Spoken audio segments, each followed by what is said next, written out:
Alright guys, another day and we are back for some more Championship transfer rumours. You guys have been smashing the support on this series of late. We've got an abundance of rumours to dive into today. And as always, any that we miss in today's video, make sure to get them down below and we'll discuss them next time. 400 likes will be massively appreciated, but without any further ado, let's jump into the rumours. Now this would be an ambitious one for Leeds United, but they could go in with a loan offer for Buendia. Now, the Argentine playmaker hasn't had a great time at Villa Park of late. He missed the entirety of last season with an ACL injury. He's since returned, but his opportunities have been fairly limited this season as he's fallen further behind in the pecking order since returning from that injury. Now, interestingly enough, Leeds did ask about signing Buendia in the summer transfer window, but Aston Villa were keen to keep hold of the player. Buendia still wanted him to prove himself at Villa Park, but as those opportunities have been fairly limited for him so far this season, in the Premier League, for example, he's only made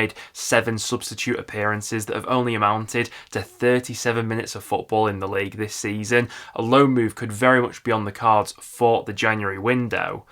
I think the links to Leeds United in particular are quite obvious with Buendia's history of playing under Daniel Farke. You know, he played the best football of his career under Farke at Norwich. If we go back to that 2020/21 promotion season in particular, Buendia scored 15 goals and got 16 assists that season as Norwich won the Championship title. One of the best players I think we've ever seen at Championship level. And it is worth remembering he is someone who's coming off the back of a massive injury and he's not played a lot of football over the last 18 months, but he's 27 years old and my god, that would be an exciting loan addition if Leeds were able to pull it off. But we'll have to wait until January and see whether or not Aston Villa would be willing to play ball with that sort of deal. A very interesting transfer link that has come out in recent days is Leeds United goalkeeper Emiliano being linked with a move to Arsenal. Now, we have spoken about the French goalkeeper a couple times on the channel in recent weeks. He has also been linked with a move back to France as well. That's potentially been floated as an idea going into the summer, but now Arsenal have emerged as a potential suitor for the French shot stopper, with Arsenal looking to secure a long-term number 2 option to David Raya. They've currently got Neto on loan from Bournemouth, but obviously are looking for a permanent in that position. It's an interesting one with Meslier. I feel like Leeds fans have a bit of a love-hate relationship with him, to be honest with you. He's still under contract with the club until 2026. Statistically, I mean, Leeds have been one of the best teams in the Championship so far this season, but in terms of Meslier himself, he's not been brilliant this season. In terms of save percentage, he's been a mid-table Championship goalkeeper. He's actually underperformed in terms of the amount of goals he's conceded compared to the amount of XG he's faced. I didn't think he was brilliant when I saw him in the flesh either over the weekend against Preston. Thought he could have done a lot better for that goal that Brad Potts scored in the end. But he is someone who, you know, regardless of when the transfer window rolls around, always seems to have options. Whether or not that's just agent talk, I'm not so sure, but it does feel like the goalkeeping department, I feel like it's somewhere where Leeds could look to improve potentially, certainly in terms of getting a more consistent shot stopper in, but whether or not they'd be willing to play ball in January and rip up that position, unsettle things at the back maybe, I'm not so sure, but certainly going into the summer, it's something to think about. And speaking about Leeds United and their goalkeeping department, they are reportedly targeting Liverpool's Kelleher ahead of January. Now, this one would be a really ambitious move. Do I see it happening?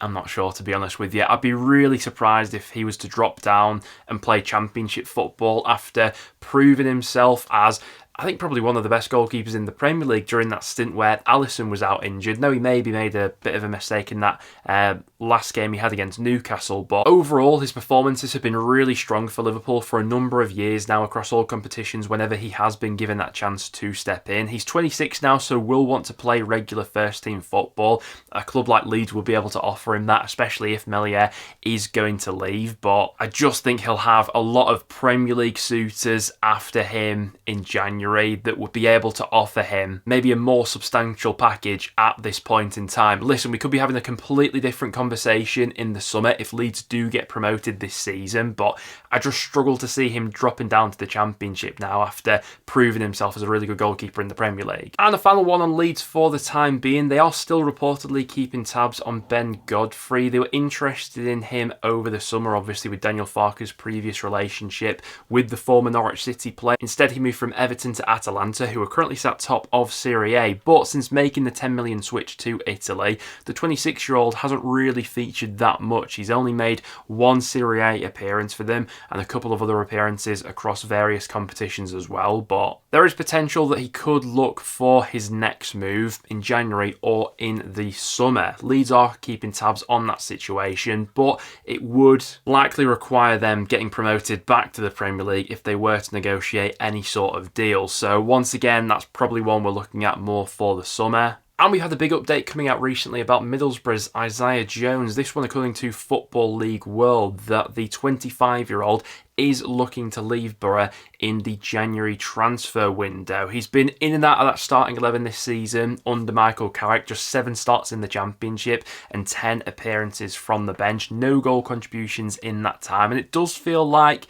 lately his growth has almost been stunted for whatever reason, and it could end up being the best thing for both parties that he does eventually move on. Now, where he goes is the next question, I suppose. After this news has come out, I'm sure there'll be a plethora of Championship clubs interested in the 25-year-old. And while he's not been at his best this season, perhaps in the limited game time he's had, I still think there's a top Championship player in there. I've seen him rip apart my team Preston on numerous occasions. When he first burst onto the scene in particular, around 2021, I think it was, for Middlesbrough, yeah, he was absolutely electric back then, wasn't he? And to be fair to him, he had his best scoring season of his career to date last season for Middlesbrough, where he scored 8 goals in the Championship and got 4 assists. Obviously, he can play sort of anywhere down that right-hand side, can't he? He's under contract with Middlesbrough until 2027, so it'll be interesting to see how much they're holding out for. It feels like maybe they've missed the boat a little bit in terms of maximising on how much they could have potentially made for him, because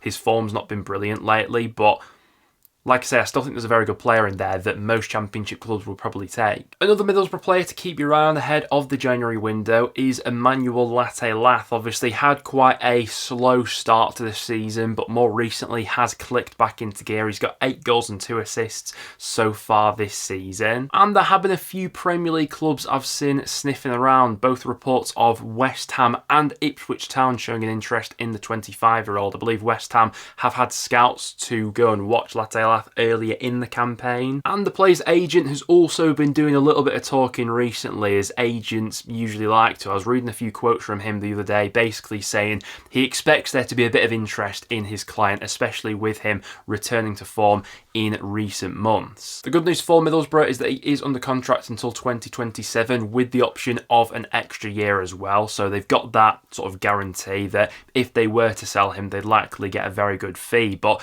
with a couple of Premier League clubs sniffing around, he's one worth keeping your eye on. And another quick one on Middlesbrough, they are reportedly looking to turn Georgi Edmundson's loan deal from Ipswich Town into a permanent. The 27-year-old has started in the majority of their Championship matches so far this season.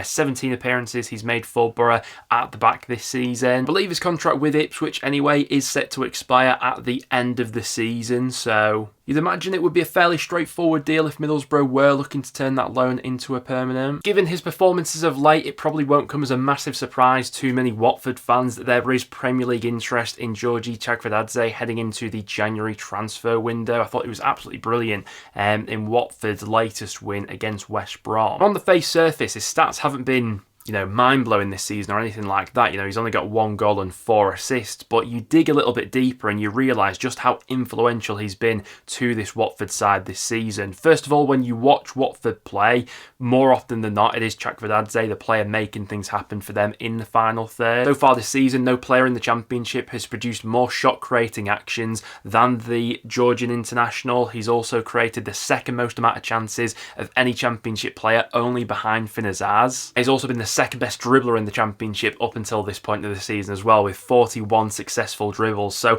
lots of underlying metrics there that really prove just how influential he's been to Tom Cleverley's side this season. Among the Premier League clubs who I've seen linked of late, you've got the likes of Everton, Leicester and Wolves. But quite crucially, Watford are in a pretty strong bargaining position when it comes to dictating his potential price tag, because he's under contract with the club until 2029. Now, going off the latest reports, it has been claimed that Watford would be looking for a minimum of 20 million if they were to cash in on the 25-year-old. We'll have to wait and see if any of those Premier League clubs are willing to buy and pay that sort of fee for him. And what does the future hold for Leeds United forward Patrick Bamford? It does feel like the 31-year-old is at a bit of a crossroads in his career right now. He's only made 8 substitute appearances for Leeds in the Championship this season, yet to start a single match for them in the league, obviously. Missed a massive chance in Leeds' draw against Preston last weekend as well. He's still under contract with the club until I believe 2026, and I think he's still the highest earner there as well. It does feel like now is probably the time to move him on, and there are a couple of interested parties going off the latest reports, with Ben Jacobs reporting that both Genoa and Wrexham are interested in the Leeds United star. I can't imagine there'd be much of a transfer fee involved for Leeds to cash in on him at this point in time. I would be very interested to know though how much money Wrexham would be willing to offer Bamford in League One. That's definitely one to keep your eye on going into January. There could be a bit of movement there. Bit of contract news with Preston North End. According to the latest reports, we are in talks with Freddie Woodman over a new deal. Preston have got quite a few first teamers who are out of contract at the end of the season. Woodman is one of them, and I mean, this one's going to cause debate amongst the North End fan base. I've got to be honest, the last 18 months, I don't think Freddie Woodman's been anywhere near his best. When we originally signed him from Newcastle, thought made a good positive impact in that debut season, but last season I think was a really inconsistent one for him, and I think that inconsistency largely has carried into this season. Statistically, he has been one of the weakest goalkeepers in the Championship so far. There are only 4 goalkeepers in the league this season that have a worse save percentage than Woodman does. I've got to be honest, if I was in charge, that would be an area of the squad that I personally would be looking for an upgrade in. And if we are set to offer Woodman a contract, I'm interested to see how we handle the other out-of-contract players and how we negotiate with them and who gets offered a deal and who gets let go on a free. On last time's video, we were speaking about Felipe Rodriguez Gentile, who has had a bit of Premier League interest in him of late. Tottenham in particular have shown an interest in the Preston North End wonder kid. Now, according to the local press, there have been no official approaches for the youngster yet, but that very much could change over these coming weeks and going into January. Portsmouth are willing to let Riley Towler leave the club in the January transfer window. He's not featured all too much for John Mousinho's side this season, only making 4 starts in the Championship up until this point. He's 22 years old and probably will be at a stage of his career now where he does want to be playing regularly. So with Portsmouth willing to offload him, I'm sure a few interested clubs will come forward in the coming weeks ahead of January. Guys, there you have it. That will now wrap it up for today's video. Thank you very much for tuning in. If you did go on to enjoy, make sure to leave a like and get all your thoughts in the comments down below on all of the latest transfer rumours. Other than that though, guys, thank you very much for tuning in, and I'll see you all